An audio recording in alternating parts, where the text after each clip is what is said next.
Measure करेंगे। बताया था जैसे स्टोन की हमें डेंसिटी ज्ञात करनी है तो स्टोन का कोई हम एक पीस ले लेंगे। स्टोन पीस को फिजिकल बैलेंस से उसका हम मास डिसाइड करेंगे। सपोज कर लो ये 300 ग्राम हुआ। वॉल्यूम कैसे मेज़र करेंगे? By measuring cylinder. Measuring cylinder से उस स्टोन पीस को पहले से हम कुछ जल भर लेंगे और इसमें स्टोन डालेंगे तो इसका वाटर लेवल चेंज हो जाएगा। सपोज ये 250 ml है और ये 150 ml है, डिफरेंस इज 100 ml। तो volume of stone piece is 100 cc। Now density D will be equal to mass by volume। 300 gram divided by 100 cc, that is 3 gram प्रति cc।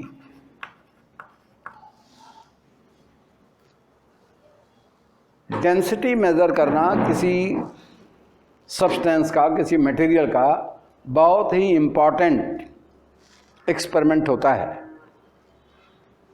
इससे लाभ क्या होगा?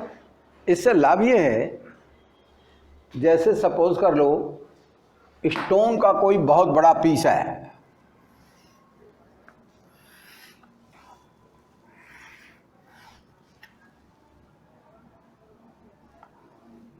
ये 3 मीटर लंबा है, ये इसकी डेप्थ है 80 सेंटीमीटर और इसकी ब्रेथ है 120 सेंटीमीटर। इस लार्ज पीस को वेरी इजीली हम किसी फिजिकल बैलेंस या बीम बैलेंस पर हम वे नहीं कर सकते,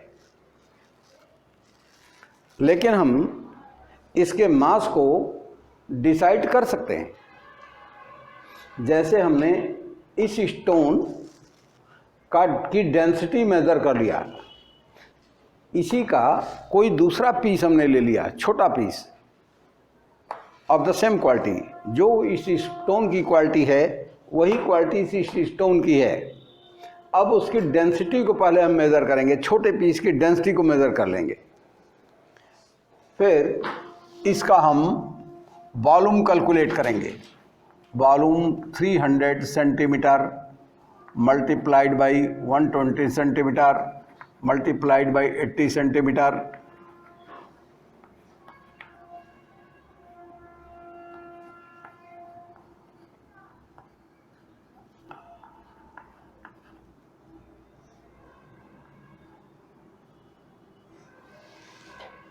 cc। अब इसके मास को हम कैलकुलेट कर लेंगे। Mass will be equal to this thing volume cc multiplied by 3 gram प्रति cc। अब इसको हम कैलकुलेट कर लेंगे।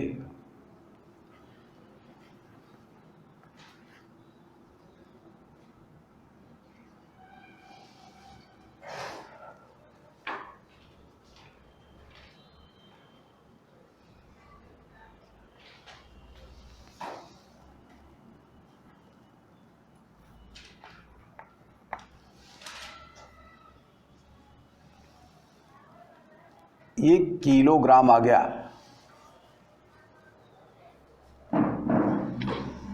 ये density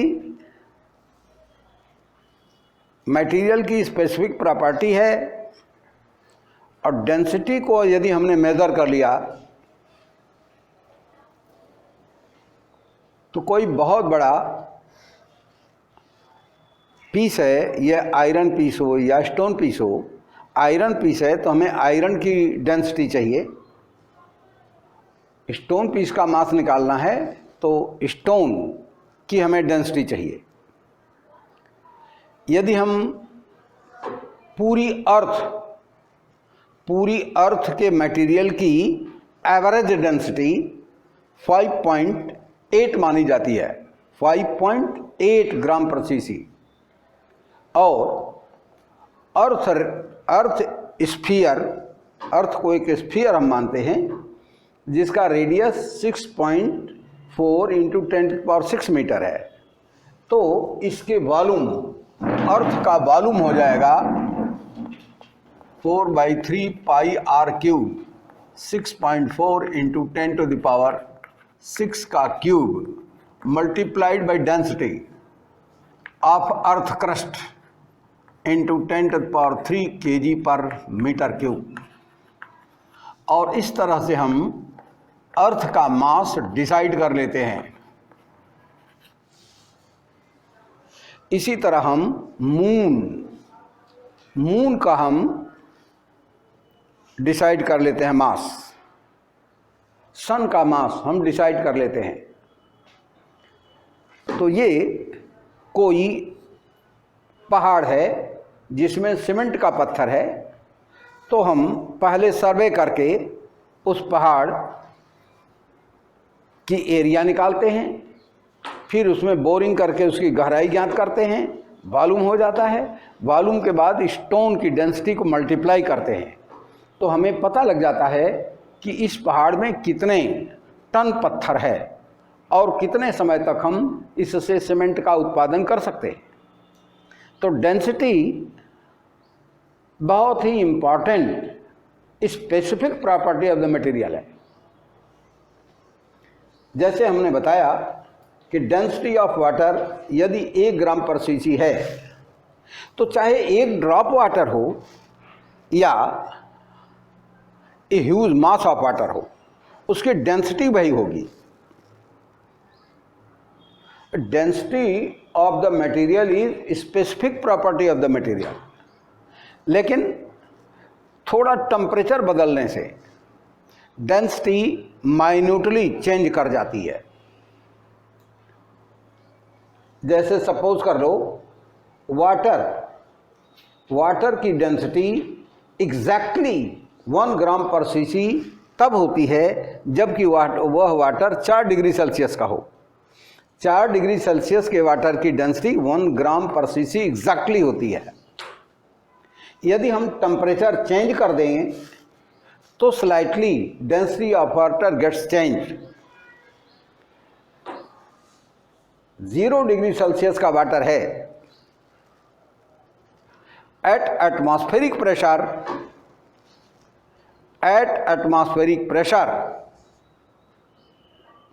temperature of water cannot be less than 0 degree Celsius. यदि हम किसी बर्तन में हम आइस और वाटर का मिक्सचर ले लें तो गारंटी है उस मिक्सचर का टेम्परेचर 0 डिग्री सेल्सियस होगा। लेकिन ऐसा हमेशा नहीं होता। यदि हम प्रेशर को चेंज कर दें तो ये स्टेट चेंज हो जाएगी। प्रेशर को बढ़ा दें ये बात नहीं होगी, प्रेशर को घटा दें ये बात नहीं होगी। एटमॉस्फेरिक प्रेशर यदि है तो आइस और वाटर के मिक्सचर का टेम्परेचर निश्चित रूप से 0 डिग्री सेल्सियस ही होगा। यदि किसी नदी में हिमखंड तैर रहा है, किसी झील में हिमखंड तैर रहा है पानी में, तो उस हिमखंड आइस पीस ग्लेशियर के पास पानी जो होगा, पानी का टेम्परेचर गारंटी है 0 डिग्री सेल्सियस होगा। लेकिन यदि वाटर का टेम्परेचर 0 डिग्री सेल्सियस से 1 डिग्री सेल्सियस कर दें तो उसकी डेंसिटी थोड़ी बढ़ जाती है। 2 डिग्री सेल्सियस कर दें तो थोड़ी और बढ़ जाएगी, 3 डिग्री सेल्सियस कर दें तो और बढ़ जाएगी। 0 डिग्री सेल्सियस पर डेंसिटी होगी वाटर की 0.9996 ग्राम पर सीसी।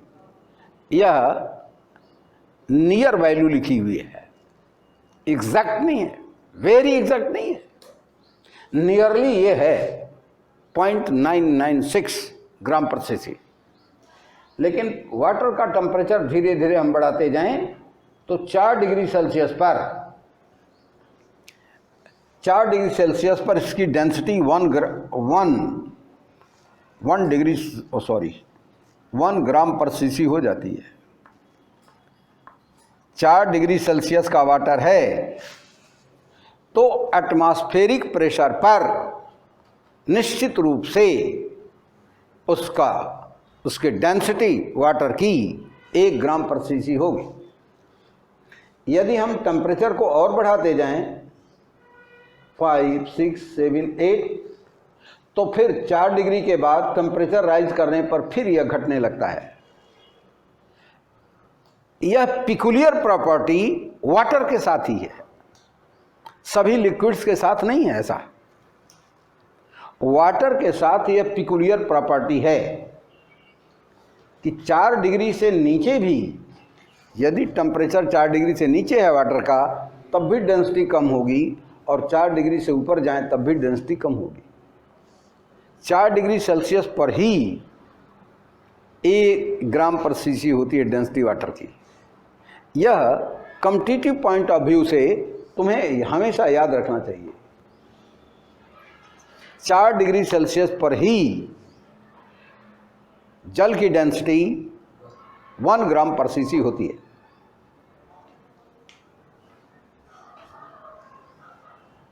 मटेरियल चेंज कर दिया, उसकी डेंसिटी चेंज कर जाएगी। यह बात मैं पिछले लेक्चर में आपको बता चुका हूं।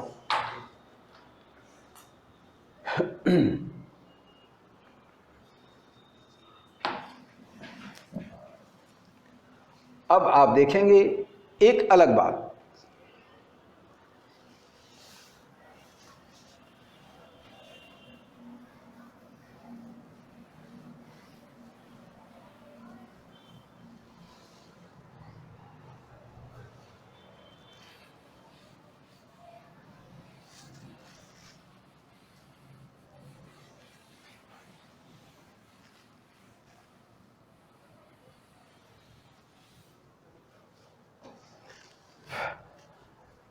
एक छोटी कहानी है। अपने टाइम में आर्किमिडीज बहुत अच्छे मैथमेटिशियन थे और किसी राजा के दरबार में बैठा करते थे और उस राजा के यहाँ नवरत्न के रूप में थे। एक बार एक क्वेश्चन आया, किसी स्वर्णकार ने कहा कि यह सोने का मुकुट अशुद्ध है। दूसरे स्वर्णकार ने कहा कि नहीं, शुद्ध है। अब प्रॉब्लम यह हो गई कि कैसे पता किया जाए कि वह मुकुट शुद्ध है या अशुद्ध है। प्रॉब्लम यह थी कैसे टेस्टिंग हो कि वह सोने का मुकुट शुद्ध सोने का बना है या उसमें अन्य अपद्रव्य भी हैं। सभासदों में से किसी को आंसर नहीं आया तो राजा ने आर्किमिडीज को बुलाया और क्वेश्चन पूछ दिया। आर्किमिडीज बहुत परेशान हुए क्योंकि यह क्वेश्चन शुद्ध गणित का नहीं था और वो मैथमेटिशियन थे, और इस क्वेश्चन का आंसर ढूंढने में उनका मस्तिष्क लग गया और फिर वो रात दिन उसी के बारे में सोचते रहते थे कैसे इसका आंसर दें।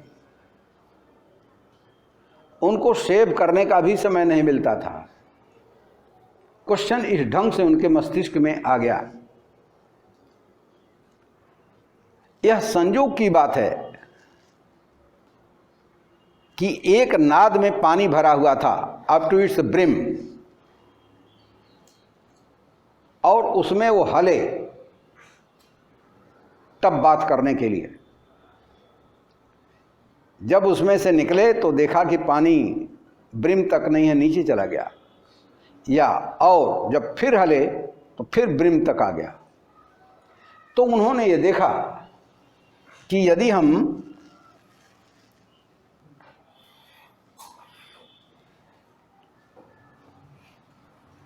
एक बर्तन ले लें, कोई ज़्यादा क्षेत्रफल का बर्तन ले लिया और उसके बीच में रख दिया एक दूसरा बर्तन, और यदि इसको हम ब्रिम तक पूरी तरह भर लें, इसके ब्रिम तक पूरी तरह के इसको हम फुल कर लें वाटर को, यदि इसमें हम कोई आयरन बॉल हमने डाला,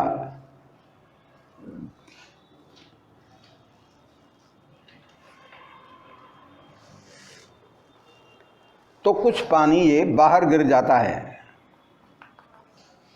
कुछ पानी यहां आ जाता है।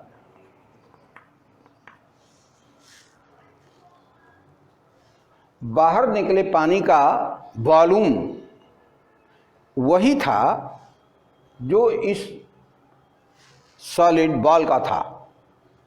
इस सॉलिड बॉल का वॉल्यूम वही होगा जो डिस्प्लेस्ड वाटर का वॉल्यूम था, और इस घटना के बाद ही वो चिल्ला पड़े कि मैं पा गया, यूरेका यूरेका कहते हुए दौड़े। जिस समय वो दौड़ते जा रहे थे राज दरबार की तरफ, उस समय उनके शरीर से पानी चू रहा था, उनके भीगे कपड़ों से पानी चू रहा था, और एज इट इज वो दरबार में पहुंच गए, यूरेका यूरेका यूरेका कहते हुए। अर्थात उस क्वेश्चन का आंसर मैं पा गया। तो साइंस और मैथमेटिक्स के क्वेश्चन इतने आसान नहीं होते, उसका आंसर कोई कोई मस्तिष्क देता है। जैसे राजा का प्रश्न था, कौन सा माने मुकुट, सोने का मुकुट शुद्ध है या अशुद्ध, इसका आंसर उनको मिल गया। और घटना क्या हुई, बस ये घटना हुई उनके साथ। उसके बाद तो उन्होंने ये आर्किमिडीज सिद्धांत दिया। इसके द्वारा मैं तुम्हें बाद में बताऊंगा कि कैसे तुम पता कर सकते हो कि वह सोने का मुकुट शुद्ध है या अशुद्ध है। अभी वो न्यूमेरिकल प्रॉब्लम में होगा, उस न्यूमेरिकल प्रॉब्लम को हल करूंगा तो उसका आंसर मिल जाएगा आपको कि कैसे आप सोने की शुद्धता की जांच कर सकते हैं। अर्थात सोने का कोई पीस लीजिए, यह शुद्ध है या अशुद्ध कैसे पता चलेगा। यदि सोने के पीस का डेंसिटी हम मेजर करें और वह डेंसिटी ये नहीं आ रही है तो अशुद्ध है, और उसकी डेंसिटी ये है तो शुद्ध है। यदि अशुद्ध है गोल्ड पीस तो उसकी डेंसिटी इतनी आ नहीं सकती, और शुद्ध है तो इतना आना है। समझ गए। इस तरह से हम बता सकते हैं कि वो पदार्थ या सब्सटेंस प्योर है या नहीं है। डेंसिटी।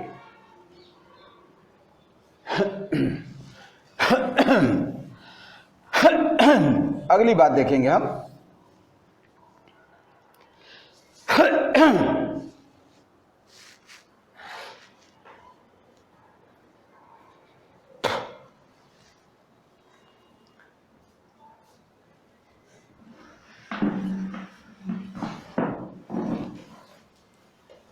एक स्प्रिंग बैलेंस हम ले रहे हैं।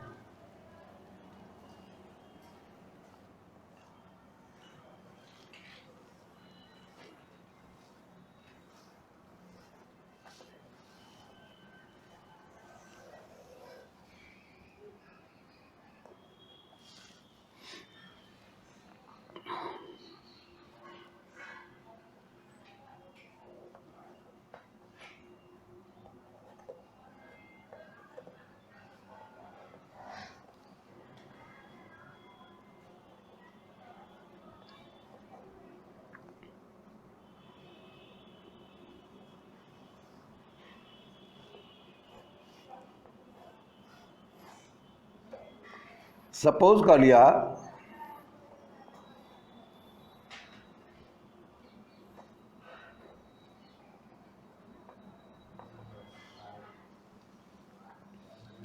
कोई सॉलिड पीस M हमने इस स्प्रिंग बैलेंस से लटकाया, पेग है, खूंटी से कोई स्प्रिंग बैलेंस हमने लटकाया और स्प्रिंग बैलेंस इसके वेट को 5 kg रिकॉर्ड कर रही है। अब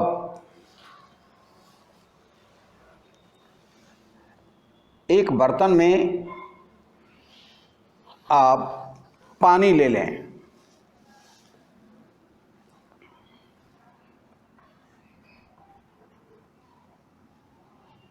उसी स्प्रिंग बैलेंस को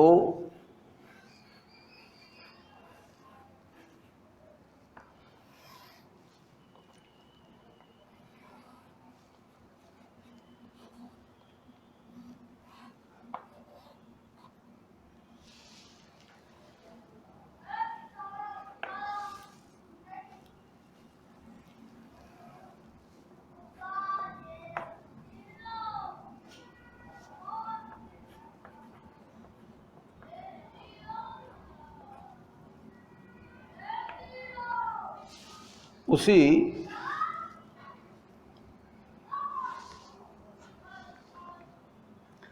अब इसमें हमने पानी डालना शुरू किया। जब इसमें हमने पानी डालना शुरू किया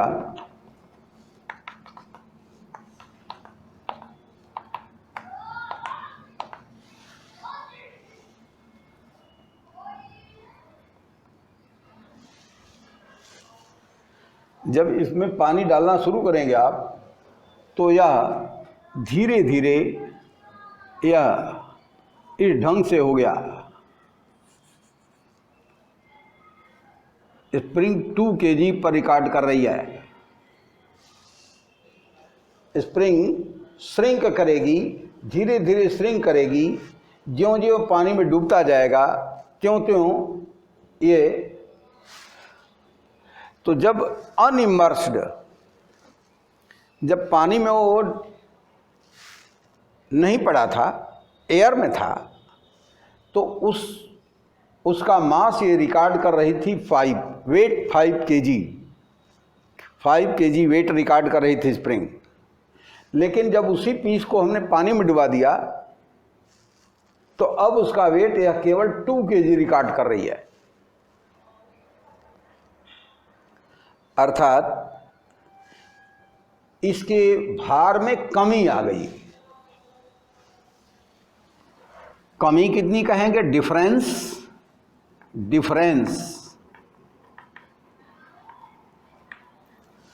3 kg हो गया।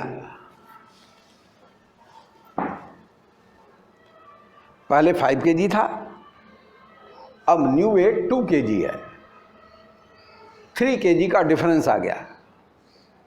तो यह एक ऑब्जर्वेशन है, एक्सपेरिमेंटल ऑब्जर्वेशन है। ये हम आपको लैब में दिखा भी सकते हैं और आप अपने फिजिक्स टीचर से कह सकते हैं कि सर हमें एक्सपेरिमेंट करके दिखाइए। आर्किमिडीज प्रिंसिपल मेरे साथ धीरे धीरे पढ़ो। If a solid piece is immersed in a liquid fully और पार्टली, जब इसमें हमने पानी डालना शुरू किया तो ये पार्टली इमर्स्ड था, पार्टली इमर्स्ड था। जब पार्टली इमर्स्ड था तो इसके वेट में थोड़ी कमी आई थी। सपोज कर लो ये 4 था, अर्थात इसके भार में केवल 1 किलोग्राम की कमी आई थी। लेकिन जब फुल्ली इमर्स्ड हो गया तो ये हो गया। मेरे साथ पढ़िए आप। आर्किमिडीज ने क्या कहा? If a solid piece is immersed in a liquid, liquid में भी वाटर, ऑयल, डीजल या any other liquid, if a solid piece is immersed in a liquid fully or partly, it displaces some volume of liquid. Now what is our observation? There are two types of observations by this experiment. There are two types of experimental observations. First, the weight of solid becomes less than its weight in unimmersed state. Unimmersed state में इसका wait 5 kg है, लेकिन immersed case में इसका wait 2 kg हो गया. This is one record.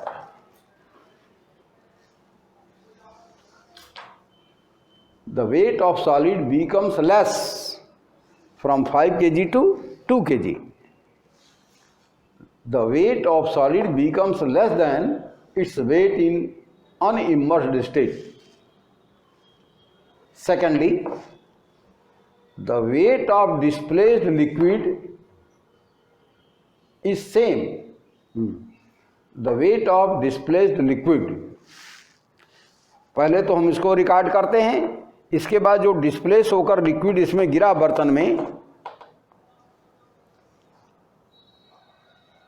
उसको करते हैं. जैसे सपोज ये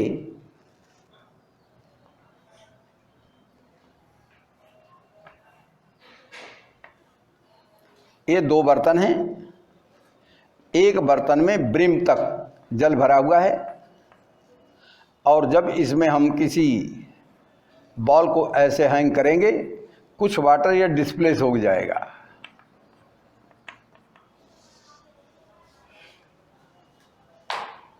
तो क्या हमने देखा? Difference in weight of solid is equal to weight of displaced liquid. Difference in weight of solid is equal to weight of displaced liquid. जो डिस्प्लेस्ड लिक्विड है उसी के बराबर इसके भार में कमी आती है. ये हमारा ऑब्जर्वेशन है.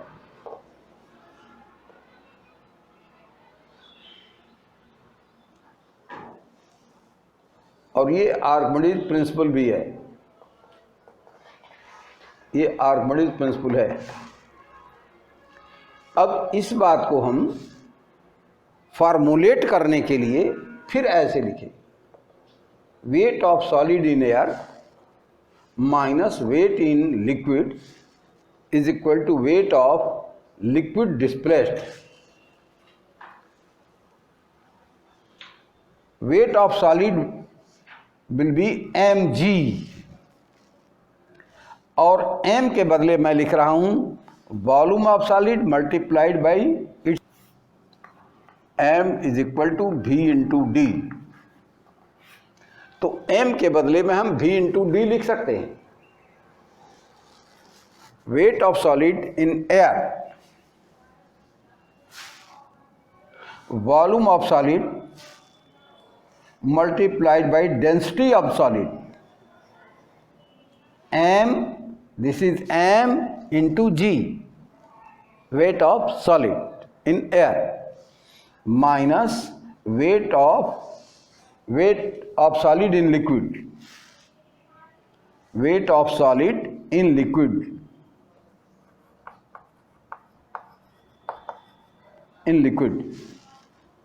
is equal to weight of displaced water.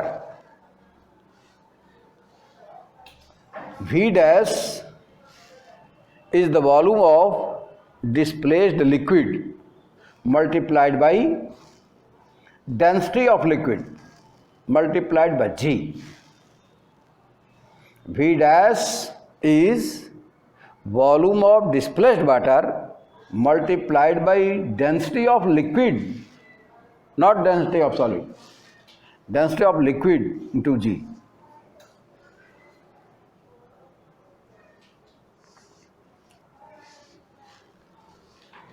Now we will see another case.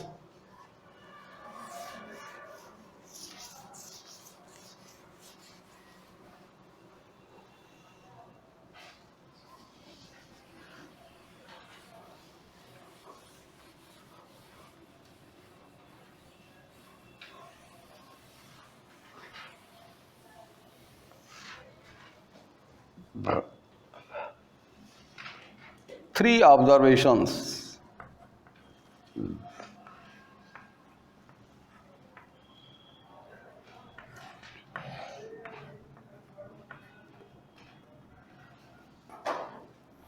Three observations. We have three pots, A, B and C.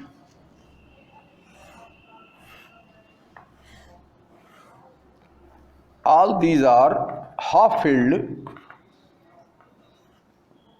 All the three parts are half filled by water. Now, if you drop here a solid piece of iron, a solid ball of iron piece, what will happen? यदि हम इस solid sphere को पानी में डालें तो यह सीधा नीचे जाके बैठ जाता है, अर्थात पूरा डूब जाता है, जाके पेदी में बैठ जाता है। लेकिन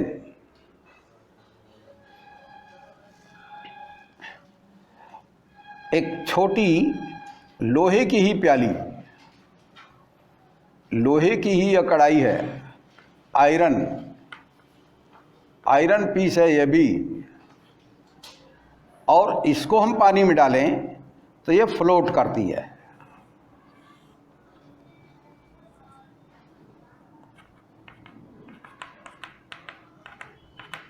ये फ्लोटिंग है।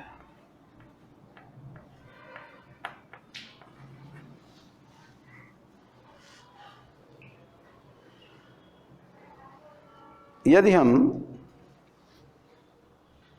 एक सॉलिड कॉर्क लें, कॉर्क पीस,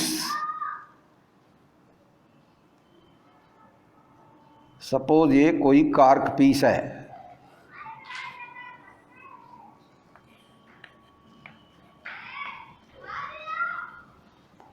कॉर्क पीस, इसको हमने पानी में डाला, थोड़ा दबाया तो डूब जाएगा।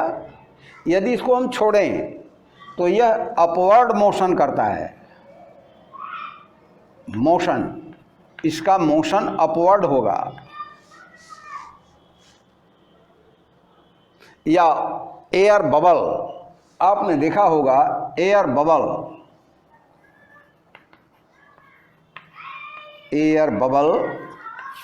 यह वाटर में ऊपर को गति करता है, अपवर्ड मोशन करेगा यह बबल, और यह solid iron piece downward motion करेगा और यह फ्लोट कर रहा है, न नीचे जा रहा है न ऊपर जा रहा है। ऐसा क्यों है?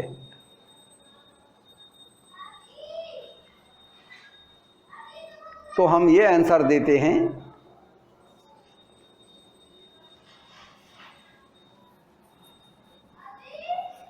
यदि यह सॉलिड वाटर में नीचे जा रहा है तो ऐसा क्यों है, ध्यान दें। पहले इस पर हम देखेंगे थ्रस्ट ऑफ वाटर,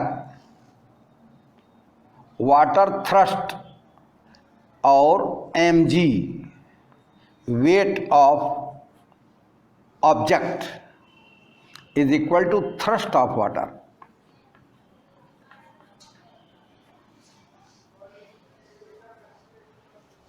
यदि कोई बॉडी फ्लोट कर रही है वाटर लेवल पर, तो इसका मतलब हुआ कि weight of the body is equal to the thrust of water. Water का thrust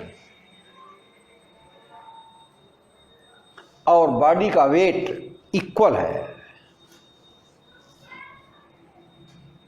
liquid thrust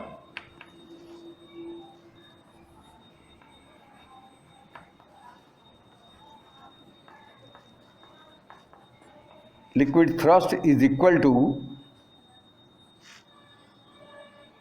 weight of body।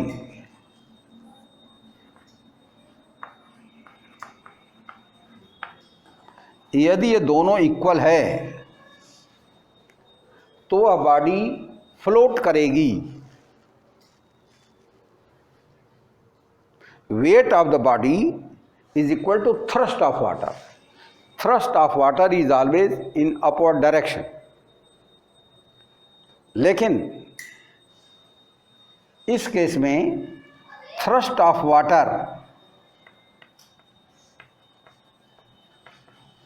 और body weight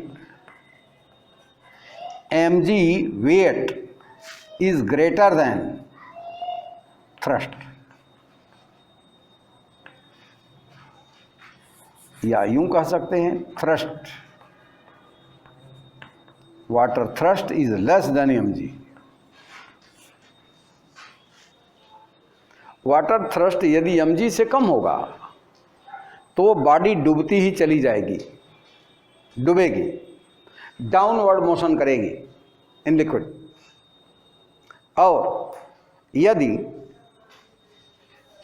इक्वल है liquid thrust equal to weight of the body, तो फ्लोट करेगी। लेकिन इस केस में देखें ये अपवर्ड मोशन कर रहा है, तो यहाँ जो थ्रस्ट है और mg है कॉर्क पर, तो यहाँ पर हम ये कह देंगे कि thrust, liquid thrust is greater than mg। तो तीन बात ही हो सकती है, थ्रस्ट इक्वल टू mg, तीन ही बात हो सकती है। या तो थ्रस्ट mg से कम होगा, या तो बराबर होगा, या तो ज़्यादा होगा। चौथी कोई बात तो हो नहीं सकती, तीन ही बात हो सकती है। वाटर थ्रस्ट ऑब्जेक्ट के वेट से कम हो। यदि थ्रस्ट कम है, कमजोर पड़ रहा है यह बल, सपोज कर लो this is 90 newton and this is 200 newton, तो ये बल बड़ा है, वेट ज़्यादा है और ये कमज़ोर पड़ रहा है, तो यह वेट इसको नीचे ले जाएगा। यदि समुद्र में हम डालें आयरन पीस को, तो वो नीचे जाता जाता जाता जाता एट लास्ट तो समुद्र के बॉटम पर पहुंचकर ही मानेगा। ठीक, क्योंकि ये बड़ा है बल, ये बल बड़ा है और ये कमज़ोर पड़ रहा है। तो ये टैग ऑफ वार, रस्साकर्षण, जैसे एक छोटे बच्चे के साथ आप रस्साकर्षण करें तो छोटे बच्चे को आप खींचते हुए चले ही जाएंगे, ठीक, क्योंकि वो कमज़ोर पड़ रहा है। तो ये बल बड़ा है और ये बल छोटा है, इसलिए बल खींचता हुआ उसको समुद्र की तलहटी तक ले जाएगा, बीकर के बॉटम तक ले जाएगा। लेकिन यदि इक्वल है, लिक्विड थ्रस्ट और वेट ऑफ ऑब्जेक्ट दोनों बराबर है, तब तो फ्लोट करेगा। इक्वल है, फ्लोट करेगा। लेकिन जैसे वाटर बबल या कॉर्क, इमर्स्ड कार्क है, तो इस कार्क को यदि छोड़ो तो ये बल ज़्यादा है, थ्रस्ट ज़्यादा है इसके वेट से। जैसे mg है ओनली 4 न्यूटन और ये है 10 न्यूटन, ये 10 न्यूटन है, ये 4 न्यूटन है, तो थ्रस्ट बड़ा है इसलिए इसको ऊपर ले जाएगा।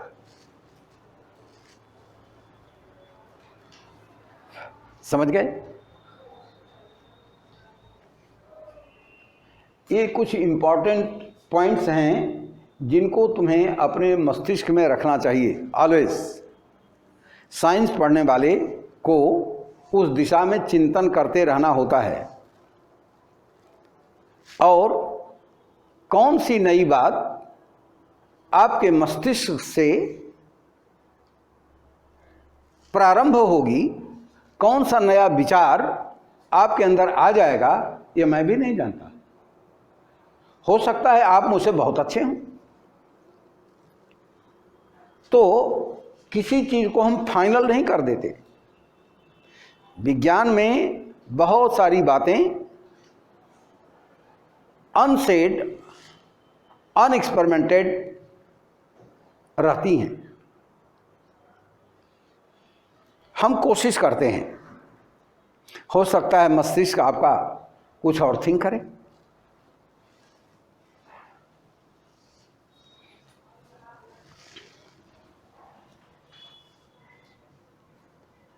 यहां पर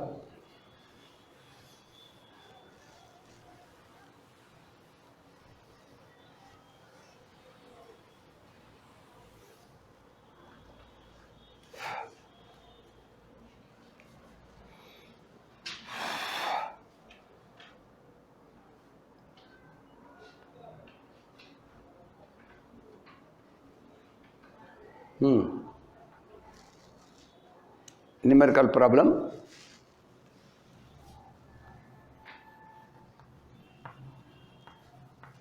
numerical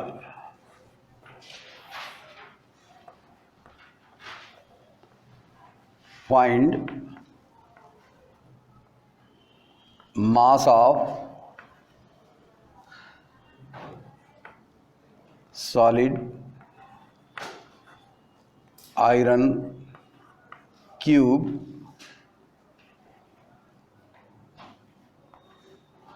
of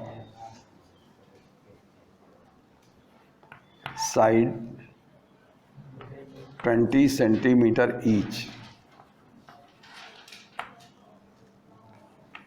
density of iron is 7.8 gram per cc.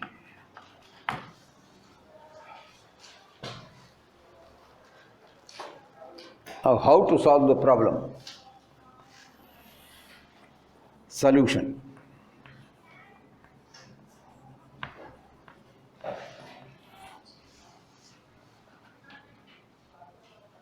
Given side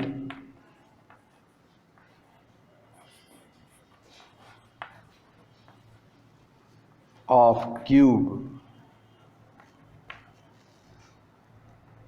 is 20 centimetre.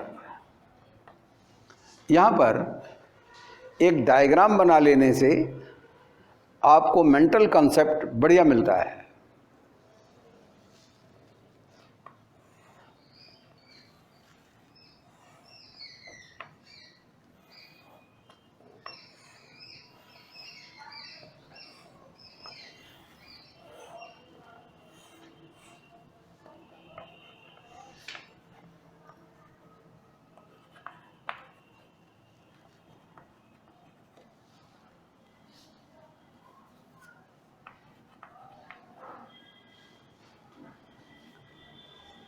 ये सॉलिड पीस ऑफ आयरन है,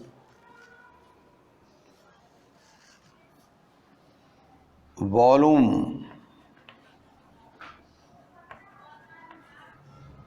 V will be written as x cube x cube, x into x into x, x into x into x, x cube. Volume is x cube.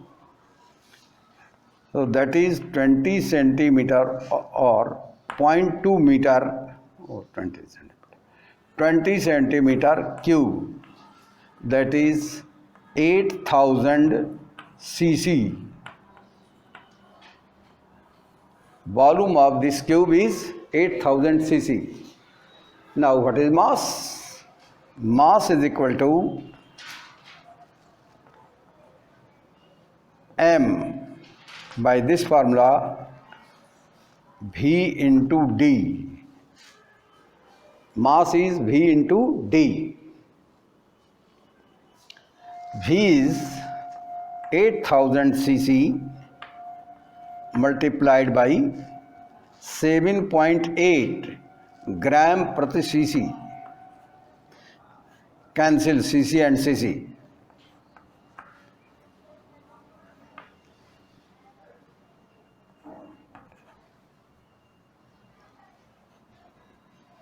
Gram.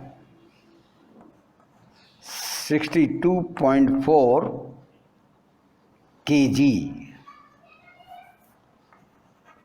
kg. उसका wait हो गया 62.4 kg.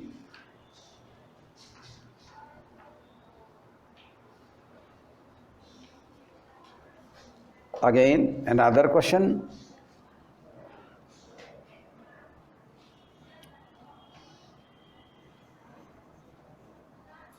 Find mass of a stone, mass of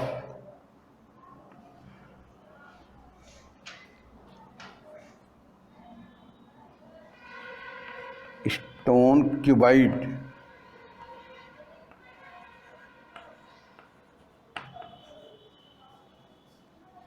of sides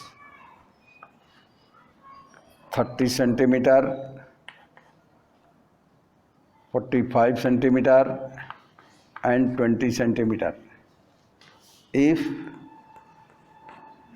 density of stone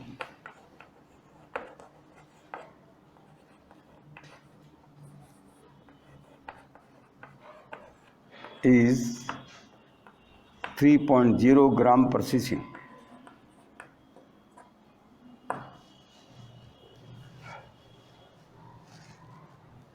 तो आप इसको करें घर पर इसको सॉल्व करेंगे आप. Calculate V as multiply all the things.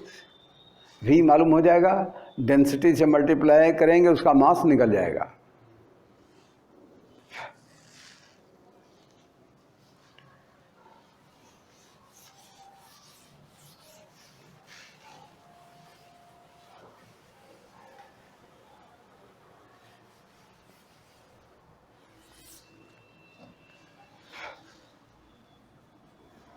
Note: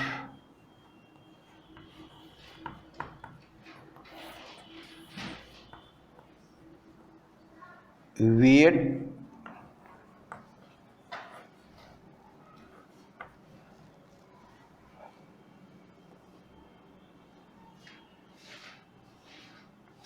of floating body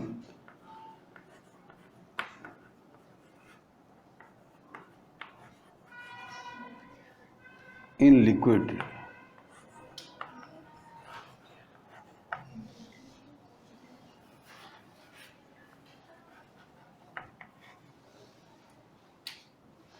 Weight of floating body in liquid is always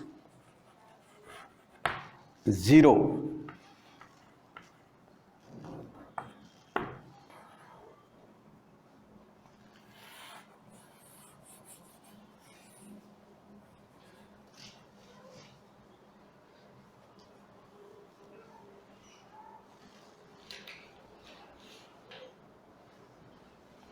Question: what is weight of a floating boat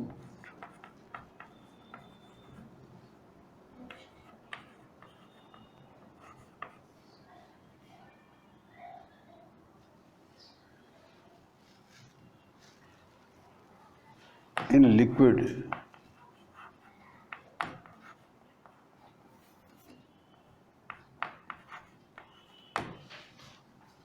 कोई शिप, जैसे हमने इस फॉर्मूले में वेट इन लिक्विड लिखा हुआ है और कोई बोट वाटर लेवल पर फ्लोट कर रही है, कोई बोट वाटर लेवल पर फ्लोट कर रही है, तो उस फ्लोटिंग बोट का वेट इन लिक्विड का लिखेंगे, in liquid. Floating boat's weight in liquid will be 0.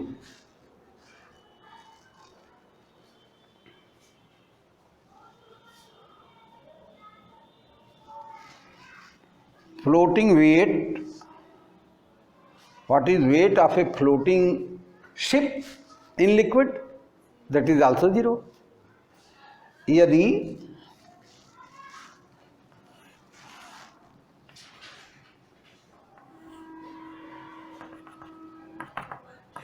a hollow plastic ball, a hollow plastic ball